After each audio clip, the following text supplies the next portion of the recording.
ವರಮಹಾಲಕ್ಷ್ಮಿ ಹಬ್ಬಕ್ಕೆ ಸೀರೆನ ಇಡಕ್ಕಾಗಲ್ಲ ಅಂದವರು ಒಂದು ಬ್ಲೌಸ್ ಪೀಸ್ ಅನ್ನ ಬಳಸಿ ದೇವಿನ ಯಾವ ರೀತಿ ಅಲಂಕಾರ ಮಾಡ್ಕೊಳ್ಬಹುದು ಅಂತ ಈ ವಿಡಿಯೋದಲ್ಲಿ ನೋಡೋಣ. ಹಾಯ್ ಹಲೋ ಎಲ್ಲರಿಗೂ ನಮಸ್ಕಾರ. ಜ್ಯೋತಿ ಪಾಕಶಾಲೆಗೆ ತಮ್ಮೆಲ್ಲರಿಗೂ ಸ್ವಾಗತ. ಹೊಸದಾಗಿ ನಮ್ಮ ಯೂಟ್ಯೂಬ್ ಚಾನಲ್ ನೋಡ್ತಿದ್ದಲ್ಲಿ ಪ್ಲೀಸ್ ಸಬ್ಸ್ಕ್ರೈಬ್ ಮಾಡ್ಕೊಳ್ಳಿ. ಈ ವಿಡಿಯೋ ಇಷ್ಟ ಆದಲ್ಲಿ ಒಂದು ಲೈಕ್ ಮಾಡಿ. ಒಂದು ಬ್ಲೌಸ್ ಪೀಸ್ ಅನ್ನ ಬಳಸಿ ದೇವಿಯ ಕಲಸಾಲಂಕಾರನ ಯಾವ ರೀತಿ ಸಿಂಪಲ್ ಆಗಿ 5 ನಿಮಿಷದಲ್ಲಿ ರೆಡಿ ಮಾಡ್ಕೊಳ್ಬಹುದು ಅಂತ ಈ ವಿಡಿಯೋದಲ್ಲಿ ತಿಳಿಸಿಕೊಡ್ತೇನೆ. ಬನ್ನಿ. ನಾನಿಲ್ಲಿ ನೋಡ್ಬೋದು ಒಂದು ಬ್ಲೌಸ್ ಪೀಸ್ ಅನ್ನ ತಗೊಂಡಿದ್ದೇನೆ. ಈ ಬ್ಲೌಸ್ ಪೀಸ್ ಅನ್ನ ಈ ರೀತಿ ಅಗಲವಾಗಿ ಹಾಕೊಳ್ಬೇಕಾಗುತ್ತೆ. ನಂತರ 4 ಬೆರಳಿನ ಅಗಲದಷ್ಟು ಅಂದ್ರೆ ಸಣ್ಣ ಸಣ್ಣ ನೆರಿಗೆ ಬರೋ ರೀತಿ ನೆರಿಗೆನ ಮಾಡ್ಕೊಳ್ಬೇಕಾಗುತ್ತೆ. ನೋಡಿ, ಈ ರೀತಿಯಾಗಿ ಸಣ್ಣ ಸಣ್ಣ ನೆರಿಗೆನ ರೆಡಿ ಮಾಡ್ಕೊಳ್ಬೇಕು. ನೆರಿಗೆಯನ್ನ ಜಾಸ್ತಿ ಅಗಲ ಮಾಡ್ಕೊಳ್ದೆ ಈ ರೀತಿ ಸ್ವಲ್ಪ ಸಣ್ಣದಾಗಿ ನೆರಿಗೆನ ರೆಡಿ ಮಾಡ್ಕೊಳ್ಬೇಕಾಗುತ್ತೆ. ನೆರಿಗೆನ ಹೆಚ್ಚು ಕಮ್ಮಿ ಮಾಡ್ದೇನೆ ಈ ರೀತಿ ನೀಟಾಗಿ ಜೋಡಿಸ್ಕೊಳ್ಬೇಕು. ಇನ್ನು ಯಾರೆಲ್ಲ ಸಬ್ಸ್ಕ್ರೈಬ್ ಮಾಡ್ಕೊಳ್ದೆ ವಿಡಿಯೋ ನೋಡ್ತಿದ್ದಲ್ಲಿ ಪ್ಲೀಸ್ ಸಬ್ಸ್ಕ್ರೈಬ್ ಮಾಡ್ಕೊಳ್ಳಿ. ಬೆಲ್ ಐಕಾನ್ ಮೇಲೆ ಕ್ಲಿಕ್ ಮಾಡಿ ಆಲ್ ಅನ್ನೋ ಆಪ್ಷನ್ ಆನ್ ಮಾಡ್ಕೊಳ್ಳಿ. ನಾನು ಯಾವುದೇ ಹೊಸ ವಿಡಿಯೋ ಅಪ್ಲೋಡ್ ಮಾಡಿದ್ರು ನಿಮಗೆ ನೋಟಿಫಿಕೇಶನ್ ಬರುತ್ತೆ. ನೋಡ್ಬೋದು, ಬ್ಲೌಸಿಗೆ ನೆರಿಗೆನ ಹಾಕೊಂಡಿದ್ದಾಯ್ತು. ಈ ನೆರಿಗೆ ಎಲ್ಲವನ್ನ ನೀಟಾಗಿ ರೀತಿಯಾಗಿ ಜೋಡಿಸಿ ಇಲ್ಲಿ ಒಂದ್ ಕಡೆ ಬಟ್ಟೆ ಕ್ಲಿಪ್ ಇಂದ ಲಾಕ್ ಮಾಡ್ಕೊಳ್ತೇನೆ. ಮತ್ತೊಂದು ಕಡೆನೂ ನೀಟಾಗಿ ನೆರಿಗೆ ಎಲ್ಲವನ್ನ ಜೋಡಿಸಿ ಇನ್ನೊಂದು ಬಟ್ಟೆ ಕ್ಲಿಪ್ ಇಂದ ಲಾಕ್ ಮಾಡ್ಕೊಳ್ತೇನೆ. ನೋಡಿ, ಈ ರೀತಿಯಾಗಿ ನೆರಿಗೆ ಆ ಕಡೆ ಈ ಕಡೆ ಜರಗ್ದಂಗ್ ಇರ್ಲಿ ಅಂತ ಈ ರೀತಿಯಾಗಿ ಬಟ್ಟೆ ಕ್ಲಿಪ್ ಇಂದ ಲಾಕ್ ಮಾಡ್ಕೊಳ್ಬೇಕಾಗುತ್ತೆ. ನೋಡ್ಬೋದು, ಈ ರೀತಿಯಾಗಿ ನೆರಿಗೆನ ಮಾಡ್ಕೊಳ್ಬೇಕಾಗುತ್ತೆ. ಜಾಸ್ತಿ ಅಗಲ ಮಾಡದೆ ಸಣ್ಣದಾಗಿ ನೆರಿಗೆನ ಮಾಡ್ಕೊಳ್ಬೇಕು.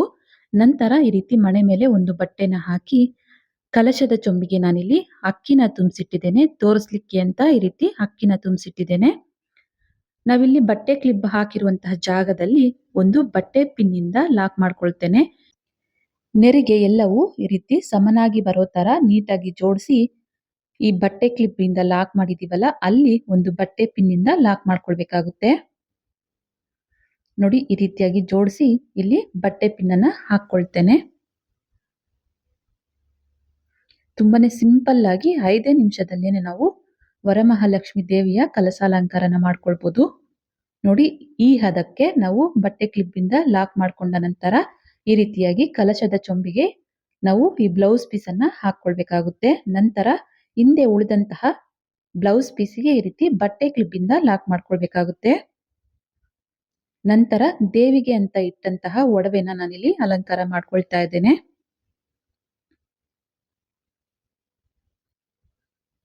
ಮತ್ತೆ ಈ ರೀತಿ ನೆರಿಗೆ ಎಲ್ಲವನ್ನ ಈ ರೀತಿಯಾಗಿ ಸೆಟ್ ಮಾಡ್ಕೊಳ್ಬೇಕಾಗುತ್ತೆ. ನಂತರ ದೇವಿಯ ಮುಖವಾಡವನ್ನ ನಾನಿಲ್ಲಿ ಅಲಂಕರಿಸ್ತಾ ಇದ್ದೇನೆ. ನಂತರ ಇಲ್ಲಿ ವಿವಿಧ ರೀತಿಯಾದಂತಹ ಹೂವಿನಿಂದ ಅಲಂಕಾರ ಮಾಡ್ಕೊಳ್ಬೇಕಾಗುತ್ತೆ. ಈಗ ಹೂವು ಇಲ್ಲದೆ ಇರೋ ಕಾರಣ ನಾನಿಲ್ಲಿ ಈ ರೀತಿ ಪ್ಲಾಸ್ಟಿಕ್ ಹೂವನ್ನೇ ಹಾಕಿ ನಿಮ್ಗೆ ತೋರಿಸ್ಕೊಡ್ತಾ ಇದ್ದೇನೆ ಅಷ್ಟೇನೆ. ನೋಡ್ಬೋದು, ವರಮಹಾಲಕ್ಷ್ಮಿ ದೇವಿಯ ಕಲಸಾಲಂಕಾರ ಪೂರ್ಣವಾಯಿತು. ದೇವಿ ಎಷ್ಟು ಚೆನ್ನಾಗಿ ಕಾಣ್ತಿದ್ದಾರೆ ಅಂತ ತುಂಬಾನೇ ಸಿಂಪಲ್ ಆಗಿ ಬ್ಲೌಸ್ ಪೀಸ್ ಅನ್ನ ಬಳಸಿ ಯಾವ ರೀತಿ ದೇವಿಯ ಅಲಂಕಾರ ಮಾಡ್ಕೊಳ್ಬಹುದು ಅಂತ ತೋರಿಸ್ಕೊಟ್ಟಿದ್ದೇನೆ. ಈ ವಿಡಿಯೋ ನಿಮ್ಗೆ ಇಷ್ಟ ಆಗಿದೆ ಅನ್ಕೊಳ್ತೇನೆ. ಇಷ್ಟ ಆದಲ್ಲಿ ಈ ವಿಡಿಯೋಗೊಂದು ಲೈಕ್ ಮಾಡಿ. ಯಾರೆಲ್ಲ ಸಬ್ಸ್ಕ್ರೈಬ್ ಮಾಡ್ಕೊಳ್ದೆ ವಿಡಿಯೋ ನೋಡ್ತಿದ್ದಲ್ಲಿ ಪ್ಲೀಸ್ ಸಬ್ಸ್ಕ್ರೈಬ್ ಮಾಡ್ಕೊಳ್ಳಿ. ಈ ವಿಡಿಯೋ ಹೇಗನ್ನಿಸ್ತು ಅಂತ ಕಮೆಂಟ್ ಮಾಡಿ. ಹಾಗೆ ಈ ವಿಡಿಯೋ ಇಷ್ಟ ಆದಲ್ಲಿ ನಿಮ್ಮ ಫ್ರೆಂಡ್ಸ್ ಅಂಡ್ ಫ್ಯಾಮಿಲಿ ಮೆಂಬರ್ಸ್ಗೆ ವಿಡಿಯೋನ ಶೇರ್ ಮಾಡಿ.